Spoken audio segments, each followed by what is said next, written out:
Kauno rajone tikrai yra daug vietų, kur galima nustebti. Viena tokių čia Garliavoje. Noriu sveikinti su įmonės Vegatexa vadovu Virgilijumi Mažeika. Sveiki, Virgilijau. Sveiki, Pauliau. Kągi čia gaminate tarp daugybės aparatų? Gaminame, šių aparatų dėka galime pagaminti kojines kūdikiam, vaikam, paaugliam, suaugusiam, ligoniam, sportininkam ir kariuomeniai. Kur tie tūkstančiai kojinių keliauja?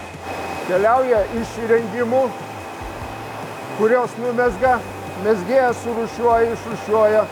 Toliau jos yra surišamos dešimtukais. Kur jūsų produkcija keliauja? 80% gal ir daugiau keliauja tik ES valstybės. Skandinavija, Vokietija, Belgija, Austrija. Turime idėją, paveiksliukas, kuris dizainerės dėka yra perkeliamas į diskelį. Diskelis nunešamas į mezgimo mašiną, įrašomas ir toliau užtaisoma mašina, pagal reikiamą spalvą, pagal reikiamą eilutę ir išmezgam produktą. Ir va dabar matote, iš paveiksliuko gaunasi kojinė. Tai kiek laiko užtrunka pagaminti didesnį kiekį kojinių, kad būtų galima pakraupti jau sunkiasvorį automobilį ir išvežti klientą? 3-4 savaitės. Nėra toks greitas procesas kaip baldų pramonėje ar sunkioje kokioje kitoje pramonėje. Čia yra kruopštus, intensyvus ir daug dėmesio reikalaujantis darbas. Mes pradėjome veiklą 1999 metais, rugpjūčio 11 dieną. Ir per tą laiką perėjom nuo paprasto produkto, dabar mes orientuojamės į sudėtingus raštus, sudėtingus gaminius, sudėtingų įvairių struktūrų gaminius, daug techninių gaminių, kurie turi paklausą ir nėra tokie pigus kaip turkiški ar kinietiški produktai.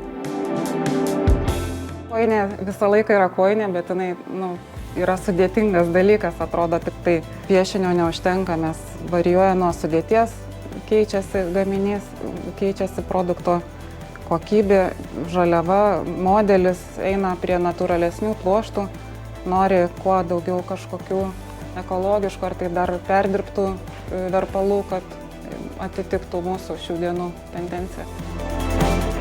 Dabar turim apie 80 mašinų. Tačiau dirba ne visos vienu metu, kadangi kiekviena kojinė yra mezgama atskiro diametro mezgimo mašina.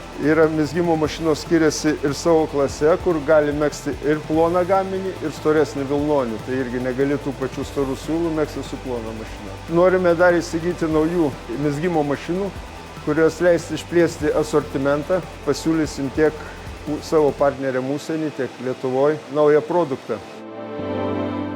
Čia viena iš gamybinių patalpų, kur kojinės yra lyginamos. Po šitos operacijos kojinės keliauja į rūšiavimo ir baigiamosios produkcijos skyrių, rūšiavimą ir pakavimą. Nors einame pasaulinės robotizacijos kryptimi, tačiau šitų moterų rankų pakeisti niekas kol kas negali. Todėl visą šilumą jos perduoda į mūsų gaminamą produkciją.